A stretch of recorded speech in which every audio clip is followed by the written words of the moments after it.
नमस्कार, मैं हूं प्रियंका और आप देख रहे हैं राष्ट्रीय जगत विजन न्यूज। इंदौर के सांवेर क्षेत्र में उस समय हड़कंप मच गया जब बच्चों से भरी स्कूल बस में अचानक आग लग गई। बताया जा रहा है बस में 10 से अधिक बच्चे सवार थे। सभी बच्चों को मौका पाते ही बस से बाहर निकाला गया है। दरअसल आग इतनी भीषण थी कि देखते ही देखते बस जलकर खाक हो गई। जानकारी के अनुसार बस सांवेर क्षेत्र के पंचडेरिया गांव से धर्मपुरी जा रही थी। रिंगनोदिया में बस में आग लगते ही बस चालक ने अपनी सूझबूझ से बस को एक कॉलोनी के मैदान में खड़ी कर दी, जहां देखते ही देखते बस जलकर खाक हो गई।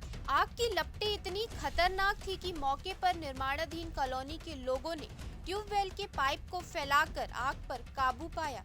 बस में आग लगने की खबर मिलते ही दमकल और पुलिस की टीमें भी मौके पर पहुंची। दमकल की टीम ने देर न करते हुए तुरंत बस में लगी आग पर काबू पा लिया गया है। वहीं इस हादसे के बाद बच्चों के पेरेंट्स ने स्कूल प्रबंधन पर सवाल उठा दिए हैं। उन्होंने कहा कि सभी लोग लंबे समय से बस के फिटनेस को लेकर शिकायत कर रहे थे।